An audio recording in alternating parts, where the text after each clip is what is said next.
ሰላም ከእግዚአብሔር ከአባታችን ከጌታም ከኢየሱስ ክርስቶስ ጸጋና ሰላም ለእናንተ ይሁን። ባለፈው 12ቱ በሮች በሚል መግቢያ ትምህርት አቅርቤላችሁ ነበርና ስለ 12ቱ በሮች ምንነት ባጭሩ ነግሬያችሁ ነበረ። ዛሬ እንግዲህ ከ12ቱ በሮች አንደኛውን እና በቀዳሚነት ልናየው የሚገባውን አንዱን በር እናወራለን። እንግዲህ ይሄ በር ከ12ቱ የኢየሩሳሌም በሮች መካከል አንደኛው የበጎች በር ወይም የበጉ በር ተብሎ የሚጠራው በር ነው። እንግዲህ ይሄ በር የስኬት በር ብለን በዚህ በር ጉዳይ ላይ እናወራለን። የስኬት በር ወይም ሌላ ስም ልንሰጠው እንችላለን፣ ግን ለጊዜው በዚህ ስም እንግባባና መቀጠል እንችላለን። ለምሳሌ ተቀራራቢ ነገር ለምሳሌ ይሄ ፐርፐዝ ወይም ዓላማ፣ የህይወት ዓላማ ብለን ልንለው እንችላለን። እና በዚህ ሐሳብ ላይ ነው ዛሬ እንድንነጋገር የፈለኩት። በዚህ ሐሳብ ላይ ዛሬ አንድ ሐሳብ እናወራለን። ከዛ ደግሞ ሌሎችን ተከታታይ ነገሮችንም እየቀጠልንበት እንሄዳለን ማለት ነው። እና ይሄ የስኬት በር ብለን የምንለው እንግዲህ ባለፈው እንዳወራነው አንድ ከተማ 12 በሮች አሉት። 12ቱ በሮች እኛ ደግሞ ወደ ህይወታችን አምተን የህይወት በሮች ናቸው ብለን እንወስዳለን። ከነኚህ በሮች መካከል ሁሉንም በሮች በአግባቡ በር መስራት፣ መቀርቀሪያ ማስተካከል፣ ጠባቂ ማስቀመጥ ያስፈልጋል። በሩን በአግባቡ ማስተዳደር ያስፈልጋል እያልን እያነሳን ነበር። ምክንያቱም እያንዳንዱ የህይወት በር ለህይወታችን መሰረታዊ የሆነ ጥቅም አለው። በሩ ደግሞ በትክክል ባልተያዘ ጊዜ አደገኛ ጉዳት ስላለው በሮቹን በስነ ስርዓት ጠንቅቆ ማወቅ፣ እነኛን ነገሮች መረዳትና መጠበቅ ያስፈልጋል ማለት ነው። ስለዚህ ይሄ እንደ መነሻ መጀመሪያ መምጣት ያለበት ስለሆነ ነው መጀመሪያ ያመጣሁት። ይህንን የስኬት በር እንነጋገራለን ማለት ነው። እንግዲህ ስንጀምር የምናወራው ስኬት የሚለውን እስቲ ከመተርጎም እንጀምር። እንግዲህ ስኬትን በተለያየ መንገድ ሰዎች ሊተረጉሙት ይችላሉ። ለምሳሌ አንድ ሰው አስቁማችሁ ስኬት ለአንተ ምንድነው ብትሉት የሚጠቅሰው ነገር ይኖራል። በቃ ምክንያቱም በህይወቱ መሆን የሚፈልጋቸው፣ ማድረግ የሚፈልጋቸው፣ መድረስ የሚፈልጋቸው ነገሮች ዘርዝሮ ለኔ ስኬት ማለት ይሄ ሲሆንልኝ ነው ሊል ይችላል ማለት ነው። ነገር ግን ከእግዚአብሔር ሐሳብ አንጻር ስኬት ምንድነው ብለን ስንል ስኬት ሊለካ የሚችለው አንድን ነገር የሰራው አካል ለምን ሰራው የሚለውን ከመረዳት ነው የሚመነጨው።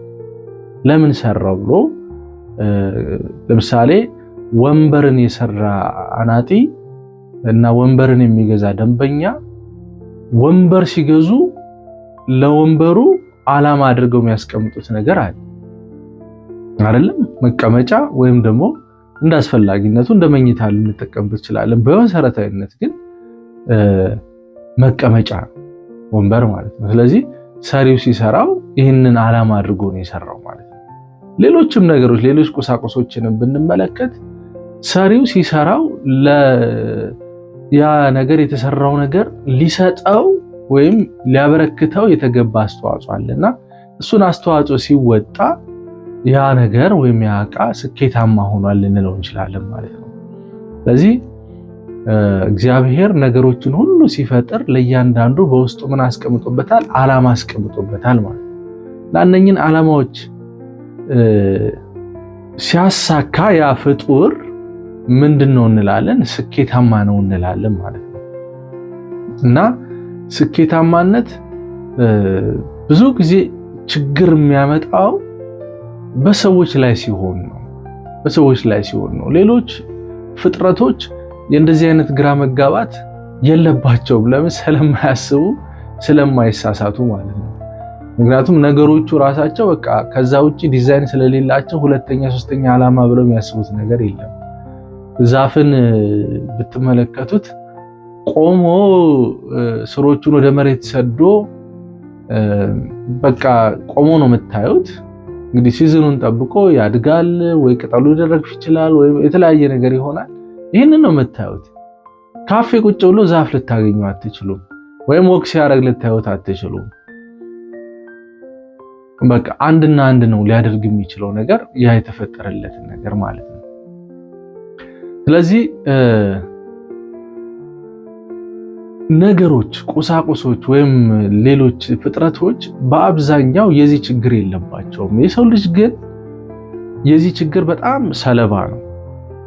ፈጣሪው ያስቀመጠለትን የህይወት አቅጣጫ ፈጣሪው የሰጠውን ግብ ትቶ በራሱ መንገድ ወይም በሌላ መንገድ የመሄድ እድሉ ከፍተኛ ነው። አንድም በመታለል ነው፣ አንድም ደግሞ ባለማወቅ ሊሆን ይችላል ማለት ነው። ለዚህ ስኬት ብለን የምንለው በአጠቃላይ ትርጉሙ ምንድነው? አንድ ነገር ለተፈጠረለት ነገር ዓላማውን ሲያሳካ ግቡን ሲፈጽም ያ ነገር ስኬታማ ነው ብለን እንላለን ማለት ነው። ስለ ስኬት ትርጉም ማወቅ ምን ይጠቅማል? ስለ ስኬት ትርጉም ማወቅ የሚጠቅመው ለምንድን ነው?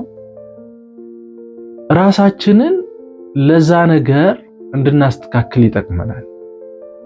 ቅድም አለን አይደለም? ምናልን ስኬት ማለት አንድ ነገር ለተፈጠረለት ነገር ሲኖር ነው ካልን የተፈጠርንለትን ነገር ስናውቅ ገንዘባችንን፣ ጊዜያችንን፣ ጉልበታችንን፣ ትኩረታችንን፣ ሁለንተናችንን በሙሉ ለአንድ ለዛ ለተፈለገው ነገር እናወራለን ማለት ነው። ላልተፈለገ ነገር እነኝን ነገሮች ኢንቨስት አናረግም ወይም አናወጣም ከኛ። ያ ምን ያደርገናል? ለስኬታችን ቶሎ እንድንደርስ ይጠቅመናል። ጊዜያችንን በአግባቡ እንድንጠቀም፣ ያለንን አቅም፣ ገንዘብ፣ አቴንሽን፣ ማንኛውም ትኩረታችንን ሁሉ ጉልበታችንን ሁሉ ለዛ ላይ እንድናዋል ይረዳናል ማለት ነው። ስለዚህ ስለ ስኬት ማወቅ፣ የስኬትን ትርጉሙን ማወቅ፣ ከዛ ደግሞ ያንን ስኬት ለመኖር ራስን ማስተካከል የሚጠቅመው ለዚህ ነው። አሁን ደግሞ እኛ እያወራን ያለነው ክርስቲያናዊ ስለሆነው ህይወት ነው። ስለ የትኛውም ህይወት አይደለም። አንድ ሰው በክርስቶስ ሲያምን፣ ክርስቶስን ሲከተል ለሱ ስኬት ምን ማለት ነው? ትርጉሙ ምንድነው ለዛ ሰው? እንግዲህ ይሄ ክርስቲያናዊ ስኬት ልላችሁ አልችልም። ለምን መሰላችሁ? እግዚአብሔር ሰውን ልጆች ሁሉ ለአንድ ጉዳይ፣ ለአንድ አጀንዳና ለአንድ ዓላማ ነው የፈጠረው። አይ ክርስቲያኖች ለዚህ ዓላማ ኑሩ፣ አይ ማታምኑ በዚህ መንገድ ኑሩ የሚል የህይወት አቅጣጫ የለውም። ነገር ግን ከመጀመሪያው ወደ ክርስትና ወይም ወደ ክርስቶስ ያልመጣ ሰው መጀመሪያውኑ በአመጽ መንገድ ነው ያለው። በቃ የፈጠረውን አምላኩን ለሚፈልገው ነገር ሊገኝለት ፈቃደኛ አይደለም። ራሴ መንገድ ሄዳለሁ፣ የራሴ ደስ ያለኝን አደርጋለሁ ብሎ ኦልሬዲ በአመጽ ውስጥ ስለሆነ ያ ሰው ልንነግረው የሚገባው ነገር መጀመሪያ ወደ ክርስቶስ ና፣ በቃ እኔ ህይወት ነኝ ወዳለው ህይወትን ወደምታገኝበት ፈጣሪ ጋር የምትተዋወቅበት መንገድ መጀመሪያ ነው። ከዛ በኋላ ነው ቀጣዩን ነገር የምናወራው ማለት ነው። ስለዚህ አሁን በክርስቶስ ስናምን ካመንን በኋላ እንዴት መኖር ይገባናል የሚለውን ማወቅ የምንችለው መጀመሪያው ነገር ስኬት ምን ማለት እንደሆነ ስናቅ ነው ማለት ነው። ስለዚህ ክርስትና ቤዚክ የሆነው ዓላማው፣ መሰረታዊ የሆነው ዓላማው አንድ ሰው ወደ ክርስቶስ ሲመጣ ምንድነው የሆነው፣ ምን እንዲሆን ነው የሚጠበቅበት የሚለውን ነገር ማወቅ ያስፈልጋል። ይሄ እንግዲህ የክርስቲያን ዓላማ አይደለም እንዳልኳቸው፣ የክርስቲያን ብቻ ዓላማ፣ የሰው ልጆች ሁሉ ዓላማ እግዚአብሔር በክርስቶስ አድርጎ ከዛ በኋላ በክርስቶስ በኩል ያለውን ህይወት ተቀብለው በዛ ህይወት ውስጥ ደግሞ የሚኖሩበትን መንገድ ተከትለው እንዲኖሩ ነው። ይሄ የእግዚአብሔር ዓላማ፣ አጠቃላይ እግዚአብሔር ለሰው ልጆች ሁሉ ያዘጋጀው ዓላማ ይሄና ይሄ ብቻ ነው። ይህንን ዓላማ መርጠን ከገባን በኋላ ግን ደግሞ መልሰን አንዳንድ ጊዜ ወደ አላመኑት ሰዎች ዓላማ ብለው ወደሚኖሩበት ህይወት ልክ ራሳችንን ልናገኘው እንችላለን። በአብዛኛው ደግሞ ይሄ ነው እየሆነ ያለው። ይሄ መሆን የለበትም። ይሄ እንዳይሆን ክርስትና ስንቀበል ምን እያደረግን ነበር የሚለውን መሰረታዊ ዕውቀት ማወቅ ያስፈልጋል። ወደ ክርስቶስ ስንመጣ ጌታ ኢየሱስን ስንቀበል ምን እያደረግን ነው? እስቲ እንደዚህ ብለን እናስብ። ክርስቲያን መሆን ማለት ልክ በኢየሱስ ክርስቶስ እንዳመንክ ወዲያውኑ ወደ ሞት የምትገባ ቢሆን፣ ልክ ያመንክ ቀን በል በቃ አሁን አምናሃል፣ አሁን እንገልሃለን የምትባልበት አይነት እምነት ቢሆን፣ እውነት እናደርገዋለን እንደዛ በቃ ልክ ተቀበልን፣ ጌታን አመንን፣ ኢየሱስ ጌታ ነው ብለን አመንን፣ በሱ ምክንያት የዘላለም ሕይወት እንዳገኘን ዕዳችንን ዋጋችንን እሱ እንደከፈለው አመንን። ከዛ በኋላ በዚህ በማመናችን ምክንያት የዘላለምን ሕይወት እንደምናገኝ አምነን በቃ አሁን ወደ ዘላለም ሕይወት ግባና ለዚህ ወደ ጌታ ነው የምትሄደው። ከዚህ በኋላ በዚህ ምድር ላይ ሕይወት አይኖርህም፣ ይሄ መጨረሻ ነው። ምክንያቱም በቃ ድናሃል፣ እዚህ ምንም የምታረገው ነገር የለም፣ ወደ ጌታ ሄድ ተብሎ የምንከተለው እምነት ቢሆን በእውነት እናደርገዋለን ነው ይሄን ነገር። እስቲ ይህን ነገር ቻሌንጅ ላድርጋችሁ፣ እስቲ አስቡበት። ታደርጉታላችሁ እንደዚህ? ክርስትና ባይዘው እንደሱ ነው የሆነው። መጽሐፍ ቅዱሳችንን ስናጠና ይህንን ነው የሚነግረን። ምን ይላል? እስቲ ሮሜ ምዕራፍ 6ን እንክፈትና አንዳንድ ጥቅሶችን ላሳያችሁ። ሮሜ መጽሐፍ ምዕራፍ 6 ቁጥር 3 እንዲህ ይላል፣ ወይስ ከክርስቶስ ኢየሱስ ጋር አንድ እንሆን ዘንድ የተጠመቅን ሁላችን ከሞቱ ጋር አንድ እንሆን ዘንድ እንደተጠመቅን አታውቁምን? አያችሁ፣ ክርስቶስን ስናምን ወደ ሞት እንደተመራን ወይም እንደሞትን እየተናገረን ያለው። ከክርስቶስ ኢየሱስ ጋር አንድ እንሆን ዘንድ የተጠመቅን አለ። አሁን ይሄ ጥምቀት ምልክት ነው አይደለም? ስንጠመቅ በቃ ከዚህ በኋላ ሞቻለሁ ብለን ነው አንዱ የምንወስደው እርምጃ። ሞቻለሁ ነው። ወደ ውሃው ስንገባ ሞቻለሁ ብለን ራሳችንን እንደሞትን ከክርስቶስ ጋር እንደሞትን አድርገን ራሳችንን የምናቀርብበት ስርዓት ነው ማለት ነው። ይሄ ነው ማለት ነው እየሆነ ያለው። አንድ ሰው ክርስቶስን ሲቀበል ጌታን ሲቀበል ወደ ሞት ነው ማለት ነው የገባው ማለት ነው። ነገር ግን እሱን ብቻ ብሎ አያቆምም አይደለም። ውሃ ውስጥ ልንጠመቅ ስንገባ በዛው ነው እንዴ ደፍቀው የሚያስቀሩን አይደለም።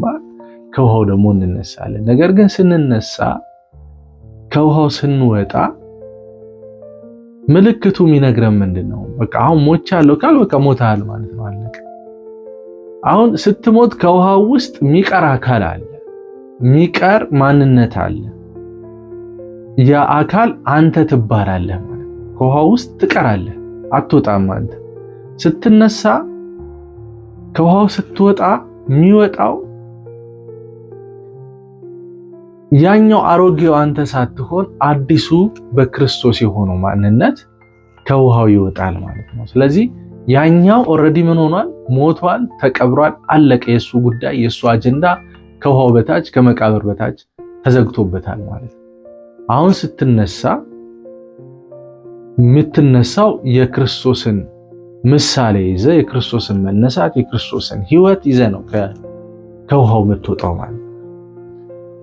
ስለዚህ ይሄ በክርስትና ሕይወት ውስጥ መሰረታዊ ለውጥ ነው ማለት ነው የተካሄደው። በእኛ ሕይወት ላይ መሰረታዊ ለውጥ ነው የተካሄደው እንጂ የሆነ ሰዎች ውሃ ውስጥ ገብተን ወይም ደግሞ ከክርስቶስን ስንቀበል ክርስቶስን የተቀበልን ጨዋ ስርዓት ያለው ሰው ሆነን እንድንቀጥል ሳይሆን ያኛው አሮጌው ምኞታችን የድሮ ሐሳባችን እኛ ውስጥ ያሉ ምኞቶቻችን በሙሉ ከዚህ በኋላ ከኛ ጋር ላይ ቀጥሉ፣ ከመቃብር በታች ሊቀመጡ፣ ነገር ግን በአዲስ በሆነው በክርስቶስ በሆነው ሕይወት ደግሞ ተነስተን የክርስቶስ ዓላማ የክርስቶስ ሕይወት የሆነውን ልንኖር ነው ማለት ነው። ከዚህ በኋላ በሕይወት የምንኖር እስቲ ይህንን ደግሞ ጥቅስ እንመልከት።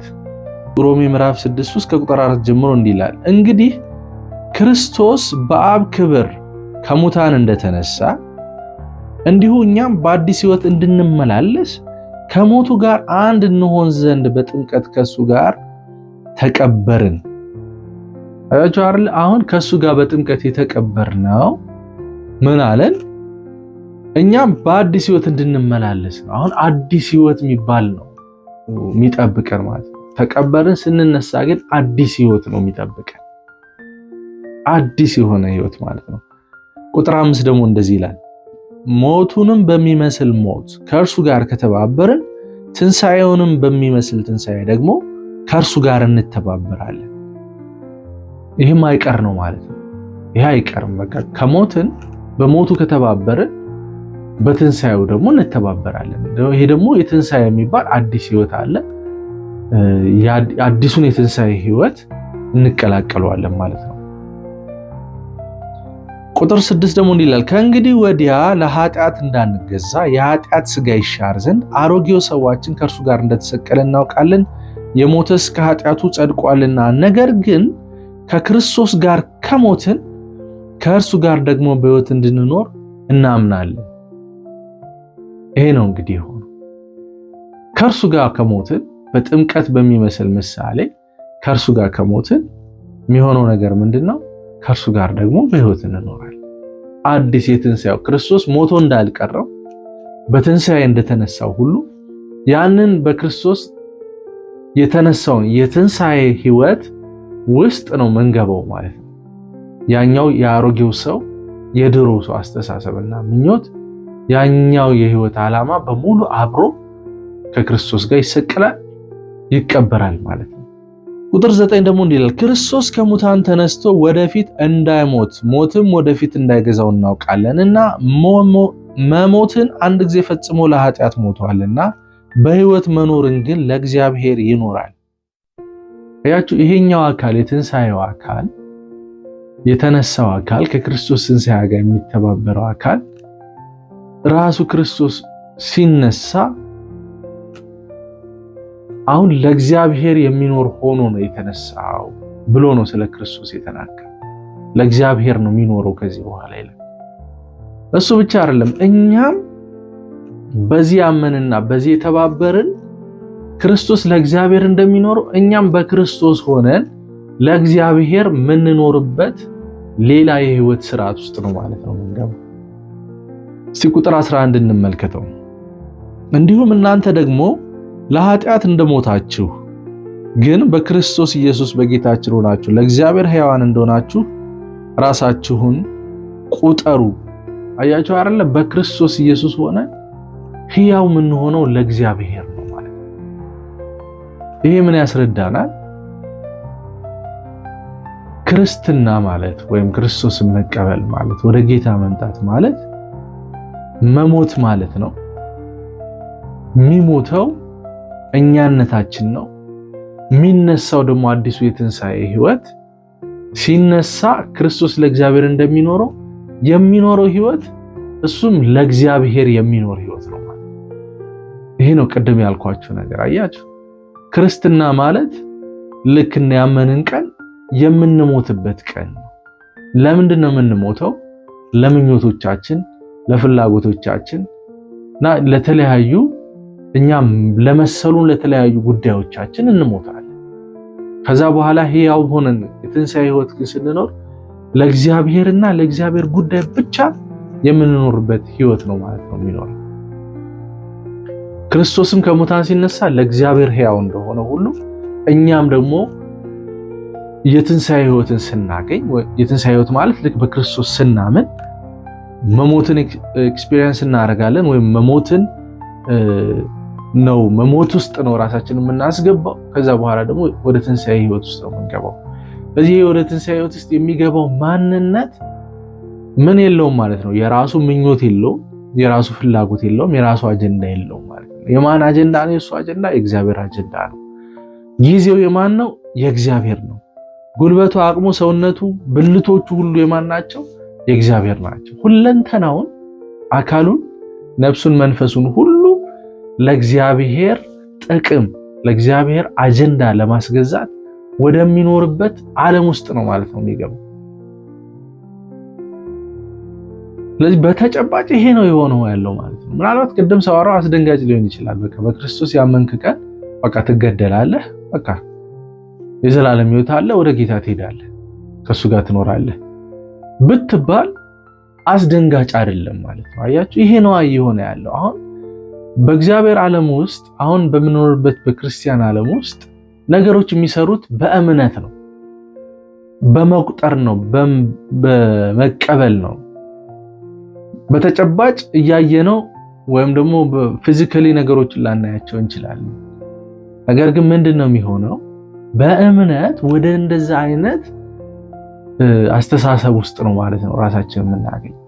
መጀመሪያ ካነሳነው ነገር ላይ ስንመጣ ስለ ስኬት ስናወራ ምንድነው ያልነው? ስኬት አንድ ነገር ወይም አንድ አካል አንድን ጉዳይ ሲፈጥር ወይም ሲሰራ ለሰራለት ዓላማ መገኘትና የሰራለትን ዓላማ መፈጸም ነው ካልን እግዚአብሔር በክርስቶስ ኢየሱስ ይህንን ዓላማ ነው በህይወታችን ያዘጋጀው።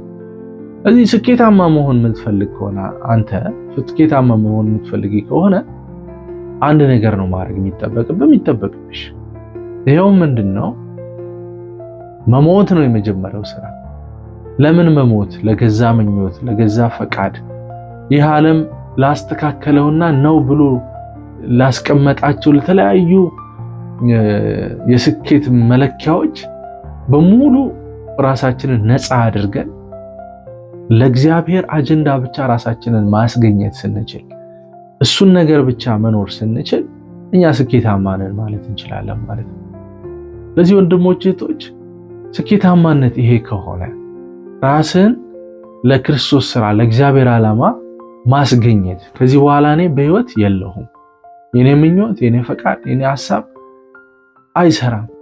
ነገር ግን በመንፈስ የምረዳው የእግዚአብሔር ፈቃድ የእግዚአብሔር ዓላማ እሱ ህይወቴን ሲገዛው ጊዜን፣ ጉልበቴን፣ ያለኝን ገንዘብ፣ ትኩረቴን ሁሉ ለዚህ ነገር ሳስገዛና ለዛ ነገር ደግሞ ፍሬ ማፍራት ሲችል ነው ማለት ነው ስኬታማ ልሆን የምችለው።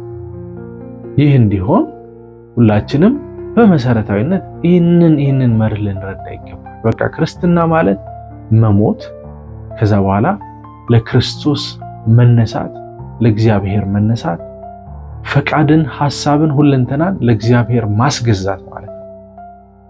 እና ይህንን ከተረዳን በሚቀጥሉት ክፍሎች ደግሞ ከዚሁ ጋር አብረው የሚያያዙትን ትምህርቶች እያየን እንሄዳለን። ስላዳመጣችሁኝ አመሰግናለሁ። ሰላማችሁ ይብዛ።